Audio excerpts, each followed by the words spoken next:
Bem, você viu que eles têm que ouvir, precisa desse aqui. Ah, gravado separado, entendi.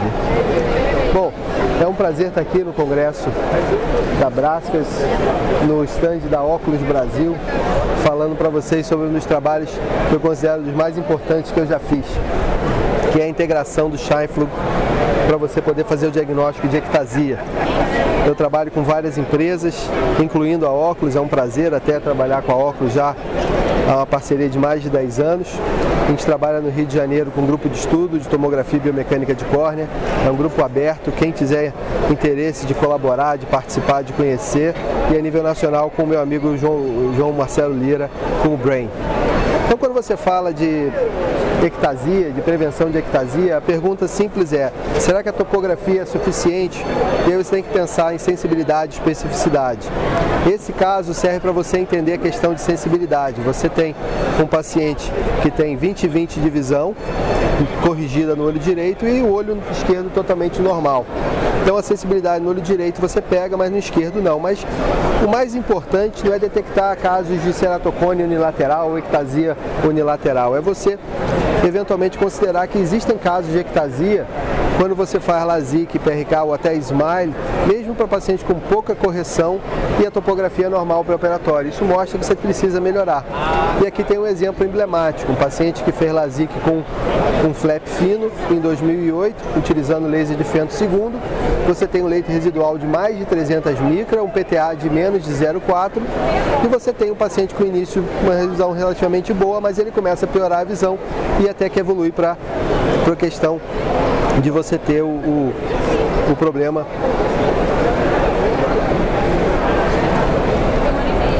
aqui da ectasia. Então, essa ectasia você precisa realmente saber como evitar. E o pré-operatório é totalmente normal. Quando a gente fala em pré-operatório totalmente normal, esse paciente é o número 6 dessa série de casos que a gente mandou para vários colegas. Esse é o número 6.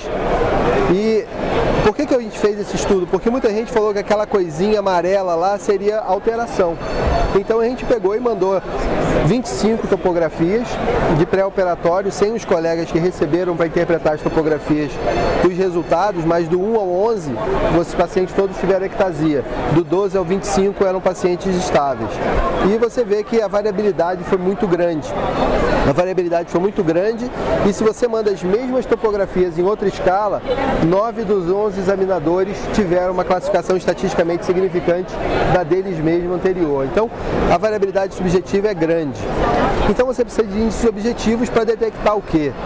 Forma frusta. Frusto é um termo relativamente ambíguo. Frusto quer dizer confuso, frusto quer dizer incompleto, pode ser abortado, mas eu acredito que você deve entender que frusto foi descrito pelo Amsler 50 anos antes de você ter a topografia.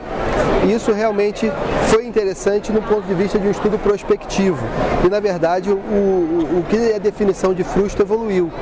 O Krasmer fala em mild, seria leve, e ele fala que precoce, ceratocone inicial, seria pouco apropriado porque você não tem certeza que vai evoluir. O Kleiss, ele fez um editorial muito interessante em 2009, onde ele botou categoricamente que o olho contralateral com topografia normal seria um exemplo de forma frusta. Então, esses casos, eles servem para a gente entender melhor o diagnóstico precoce. Mas é fato que não tem consenso sobre o que é forma frusta. A minha definição é que forma frusta seria uma forma de alta susceptibilidade para ectasia, para progressão ectásica, que pode evoluir ou não. E toda doença é um balanço entre o que o paciente tem de característica individual e o ambiente. No caso, o ambiente é o ato de coçar o olho e, eventualmente, a cirurgia de correção visual a laser um pouco mais agressiva. E se o paciente tem mais susceptibilidade, ele vai ter mais chance de ter uma ectasia progressiva. Um dos conceitos mais importantes é que esses casos de KCS, que é um ceratocone suspeito, eles são confundidos com forma frusta. A forma frusta, na verdade, é uma situação que você tem uma topografia muitas vezes normal, não suspeita. O KCS é uma tomografia que é suspeita, mas não o suficiente para dizer que é um ceratocone. E aí a gente pensa no que a gente está buscando. E o editorial que a gente fez em 2013 com o Brad Runderman, que é o editor do JRS, a gente eventualmente concordou em discordar em algumas situações, mas a gente concordou que a gente precisa ir além, mas não descartando, não sobre o que a gente tem, incluindo a topografia e incluindo o diagnóstico do ceratocone. A gente tem que ir além de diagnosticar ceratocone, não é só diagnosticar ceratocone. É claro que se o paciente tem um ceratocone no pré-operatório, ele não deve fazer a correção visual a laser eletiva opcional, mas ele tem que diagnosticar o que a gente chama de susceptibilidade para ectasia. E isso a gente tem buscado há muito tempo. Como você faz isso? Você precisa então de índices objetivos, você precisa definir qual é a população com doença e sem doença. Se você fizer uma definição bem adequada, você vai ter uma chance de treinar esses métodos que você vai, com inteligência artificial, poder fazer uma resposta melhor. E você vai treinar com muito cuidado para não ter um overfitting. Você tem que ter uma validação tanto interna como uma validação externa. E, obviamente, você vai ter um parâmetro para implementar na clínica. Esse é a base do trabalho do nosso amigo Bernardo Lopes, que é um oftalmologista brilhante, excelente cirurgião, que agora está lá em Liverpool, fazendo a extensão do fellow dele, junto com o doutorado na Unifesp, que a gente está orientando. Então, o que a gente precisa? Índices objetivos da onde? Objetivos da avaliação da córnea, não só da superfície, não só da tomografia, mas também das propriedades biomecânicas. E aqui a gente tem realmente a imagem que mostra a deformação de um ceratocone e a deformação de uma córnea normal. O Corvis é um sistema de Scheinfeld que faz uma foto horizontal de 8 milímetros, que tira em 31 milissegundos 140 fotos. E essas 140 fotos você vê dinamicamente nesse vídeo. Você precisa de números, você precisa de objetividade, e aqui a gente tem o display, que é o Vince Guerra Screening Report, que contém o CBI. O CBI é um índice de inteligência artificial com regressão linear, que você tem uma grande acurácia para detectar ceratocone clínico. Ele é muito interessante para você usar como screening. E isso pode ser realmente uma peça independente, mas a gente ficou muito feliz de ter o Paulo Vince Guerra e o Ricardo Vince Guerra aqui reconhecidos com o prêmio do Troutman ano passado, mas a gente precisa combinar com o Pentacam. E essa é a evolução até da nossa logo do grupo de estudo. Você tem a tomografia junto com a biomecânica. Isso a gente tem falado já há muitos anos. Nessa revisão aqui em 2011, a gente já estava falando da integração do Pentacam com o Corvis e eventualmente até antes do Corvis com o próprio Ora. A gente precisa de índices objetivos. Esse é um trabalho de revisão do Fernando, uma população grande de ceratocone normais. Você, para cada parâmetro, você consegue encontrar um cutoff, uma sensibilidade e especificidade, e você vê que realmente os parâmetros combinados, como o BED-D, é o que tem a sensibilidade e especificidade maior. Mas é importante você entender que quando você detecta a forma subclínica, é diferente de detectar a forma clínica. Como é que a gente usa o Corvis? A gente usa índices objetivos, aqui o trabalho da Cynthia Roberts de deformação da córnea, para você entender o stiffness parâmetro, a pressão do jato de ar, a pressão intraocular tem que ser entendidas, e você vai ver a quantidade de deformação que a córnea tem. E isso tudo vai ser combinado junto com o Pentacam. Os casos altamente assimétricos, eles serviram para a gente para treinar melhor. A gente não está querendo detectar só esse caso. Esse caso a gente já detectou na topografia. A gente não quer facilitar a detecção de ceratocone. Esse é um objetivo interessante e o CBI faz esse propósito. A gente está querendo detectar casos como esse. E a gente tem que entender muito bem que esses casos talvez não sejam os ideais. A gente vai estar, eventualmente, entendendo sobre isso. Mas a gente precisa falar que esses casos são normais na topografia de forma objetiva. E a gente foi criterioso em achar o KISA abaixo de 60, o valor IS do Rabinovitz abaixo de 1.4, no máximo 1.45, a gente se tolerou até 1.45, o valor central da ceratometria menor do que 47 e não ter o TKC, que é um índice de inteligência artificial bem antigo, que só faz a avaliação da face anterior da córnea de 8 milímetros, não ter a detecção de ceratocone. Mas quando você olha para as topografias aqui desses pacientes que têm topografia dita como normal naqueles critérios que eu acabei de explicar, você vê alguns casos como esse, por exemplo, que tem uma alteraçãozinha. E essa alteraçãozinha seria o que o colega anteriormente chamaria de KCS. Mas muitos dos casos são absolutamente verdes as topografias. Obviamente essa escala de 1.5 dioptrias, se você mudar a escala, a gente publicou e provou cientificamente que muda a escala, muda a classificação na grande maioria das pessoas. Então a combinação do Pentacam com o Corvus, você tem a integração com o TBI. Essa é a publicação, ela saiu exatamente em julho de 2017. Esse é um dos artigos mais lidos do JRS, juntamente com o próprio artigo do CBI, então é um impacto bem interessante que a gente vê na literatura e isso serve para você entender melhor. Como é que a gente construiu o CBI? O CBI é inteligência artificial usando o método de Random Forest. A gente fez vários tipos de combinações usando outras formas, outras ferramentas de inteligência artificial e o Random Forest ele foi a melhor ferramenta para construir o CBI. Esse é o gráfico mais importante. Você vê, o CBI ele foi construído uma população de 480 óleos normais, tomograficamente normais. Eu avaliei os casos do Vince Guerra, ele avaliou os meus casos, os casos do Rio e de Milão. A gente tinha 204 ceratocones, um olho por paciente, tanto no grupo dos normais como no grupo dos ceratocones, e a gente tinha 94 olhos com a topografia normal, nos quais 72 olhos contralaterais tinham uma ectasia que ainda não tinha sido operado. A diferença desses casos para esses são aqueles olhos que já tinham feito anel, crosslink ou transplante por causa de ectasia. Todos esses olhos a gente tinha uma documentação que a causa da cirurgia era de fato ectasia, mas esses casos operados eles não entraram na avaliação do trabalho. Então, o que a gente fez? A gente botou esses três grupos juntos para separar desses e o TBI foi o melhor parâmetro que a gente encontrou usando o Random Forest. Se você vai comparar normal com o ceratocone clínico, você consegue uma separação aqui total. Esses casos aqui são exatamente aquele... O que são esses casos, Renato? Muita gente me pergunta. Esses são os casos que a gente faz o exame para detectar eles, porque esses são os pacientes que têm uma alteração na avaliação integrada que não teriam avaliação na topografia. E eventualmente são esses pacientes que podem ter o risco de você ter uma progressão ectásica. Não que vão necessariamente progredir. Quando você fala forma frusta, no meu entendimento é um paciente com alta susceptibilidade. Não quer dizer que ele vai progredir. A forma frusta é uma doença que está relativamente abortada. Ela pode progredir ou não. E você tem que entender sobre isso.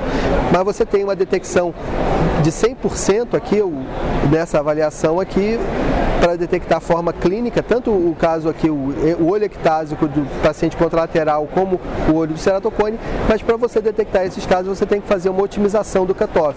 E aí você vai para 0,29 e você consegue detectar 90,4% dos casos e 96% de especificidade, ou seja, você vai deixar aqui para cima como se fossem falsos positivos, eventualmente você vai considerar isso, se você considerar esses pacientes que têm mais suscetibilidade. Isso, na minha forma de ver, é um contínuo de suscetibilidade, que é uma ideia que vem até do glaucoma.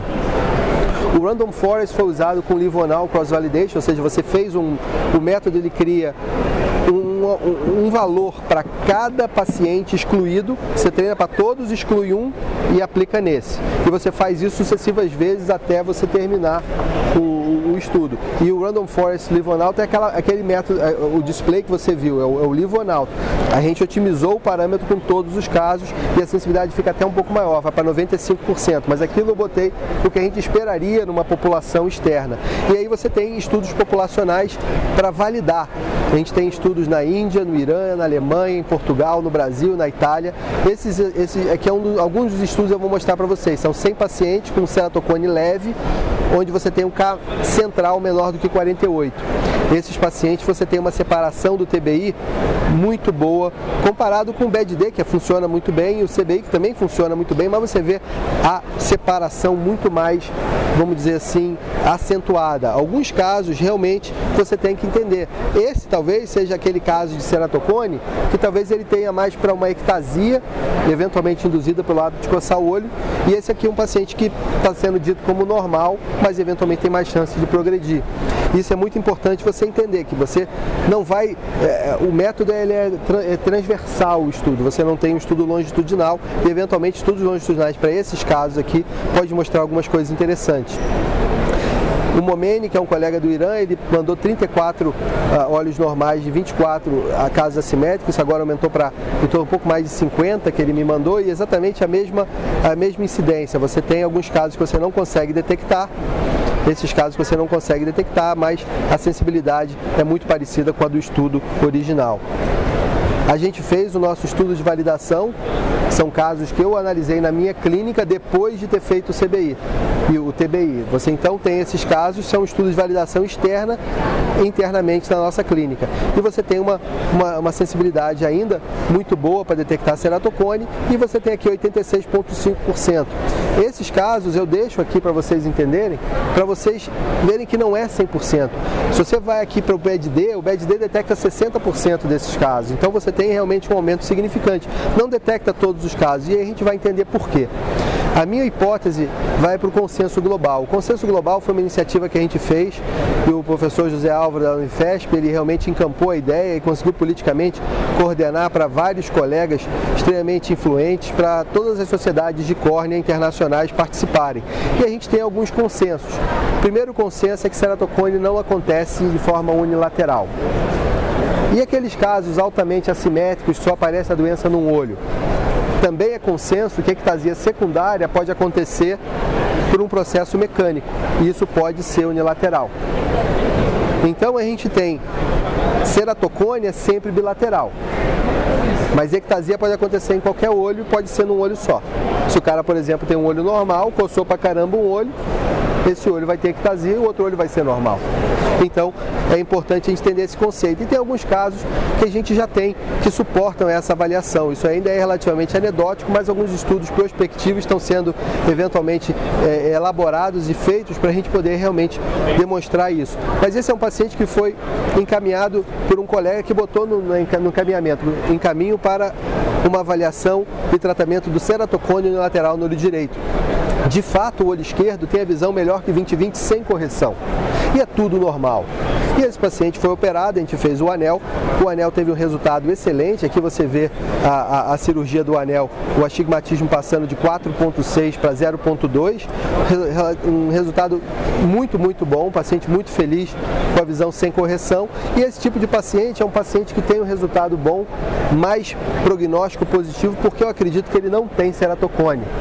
Mas espera aí, você acabou de falar que ele foi encaminhado para tratar ceratocone unilateral. Realmente o colega colocou ceratocone unilateral, mas eu chamo isso de uma ectasia unilateral, porque o outro olho não tem patologia detectável. Esse paciente ele foi para fora do Brasil, ele foi transferido para Londres e o nosso amigo Dan Reinstein ele fez uma avaliação de follow-up. E nessa avaliação de follow-up ele falou que o paciente estava indo muito bem, estava estável no olho esquerdo, e o Gatinel, que fez o Score Analyzer, vamos dizer assim, são outros métodos de inteligência artificial usando tomografia, o próprio Pentacam, e o Dan tem a técnica dele com Artemis, que faz a tomografia segmentar com ultrassom de alta frequência. Ele é realmente prolífico na avaliação e isso ajuda a gente até a suportar a ideia de entender o que está acontecendo nesse olho esquerdo. E você vê que está tudo normal, a normalidade que a gente viu no olho esquerdo desse paciente que estava estável, ele falou, o epitélio é absolutamente normal no algoritmo que ele publicou na IOVS há alguns anos atrás. O Score Analyzer do Gatinel também normal, e a gente tinha um Corvis anterior desse paciente que eu pude resgatar. Esse paciente não fez parte de nenhum estudo de treinamento do algoritmo, mas você vê que o TBI dele é absolutamente zero, e isso traz pra gente aqui o 0, o stiffness parâmetro da Cynthia Roberts também está no verde, é uma córnea de 611 micra, é absolutamente normal. E o paciente clinicamente admitia que ele coçava pra caramba o olho direito quando ele era jovem, então fica realmente tudo batendo, fazendo um certo sentido. Esse paciente foi um paciente que trouxe uma informação para mim, que me realmente trouxe, foi o primeiro caso de ectasia suscetível que eu poderia, vamos dizer assim, descrever para vocês. É um paciente que fez um LASIK só no olho esquerdo, não gostou do resultado, apesar de ter uma visão boa no início, não operou direito. a visão do esquerdo foi piorando, obviamente ela não operou o direito nunca foi operado, está quietinho lá. Eu mostrei esse caso para algumas pessoas no passado e um colega meu que é mais experiente, ele falou: Renato, por que você está me mostrando esse caso? Não tem por que você mostrar um caso desse. Se eu não fizer LASIK nesse paciente, eu não faço LASIK em ninguém. Abre e fecha aspas. Paciente com 530 micra, menos 6 miopia, mas o olho tem tomografia alterada e na época a gente estudava muita biomecânica com o ORA, que é o aparelho da Reicher, você tem aqui o CRF abaixo de 8, um CH abaixo de 8.8, isso é realmente um índice de suscetibilidade. Essa paciente continua sendo acompanhada e a topografia dela é absolutamente normal no olho direito, menos 6 com menos 1 a 180, 20/15 de visão. Aqui você vê a topografia com escalas diferentes, aqui é a escala do Atlas, aqui é a escala Ambrosio 2, que pode ser aplicada no queratográfico, e você pode ver que é uma topografia que tem uma certa qualquer coisa aqui, mas se você pensar, não é um caso tão clear cut, mas é um caso que a gente consegue ver alterações que poderiam mostrar uma certa suscetibilidade. Mas isso fica bastante proeminente quando você vai para o TBI, 0,83. Eu fiquei realmente impressionado de ver essa diferença aqui de você passar de 1,37 do BED-D, que bate com o que a gente publicou em 2010, isso aqui agora em 2014, e você vê o estudo do TBI mostrando 0,83. E os casos eles vão se mantendo nessa grande riqueza de, vamos dizer assim, de situações inusitadas. Essa paciente, a primeira paciente chegou, foi são duas gêmeas, o olho direito com a topografia alterada, o olho esquerdo relativamente normal, e ela falou que tinha uma gêmea idêntica, e eu falei, vamos trabalhar para examinar sua irmã. A gente conseguiu que ela viesse, aqui você vê que a topografia do Pentacam e do queratográfico é praticamente igual, e os 4 olhos têm um TBI alterado. Aqui um TBI de 1, aqui um TBI de 0,72 e esses 2 olhos aqui de 0,58. Então você tem 4 olhos com a mesma genética, mas com ambiente diferente. A gêmea número 1 admite que coçava o olho e admite que coçava mais o olho direito que o olho esquerdo. A gêmea número 2 fala: eu nunca cocei o olho porque eu achava que isso podia fazer mal.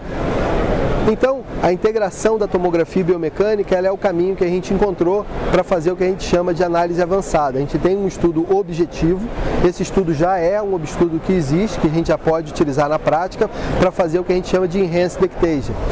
Realmente isso vai continuar melhorando e eu acredito que hoje a gente já pode falar que esse método serve para você fazer screening, para você fazer diagnóstico, estadiamento e eventualmente até dar prognóstico para alguns pacientes que têm ceratocone.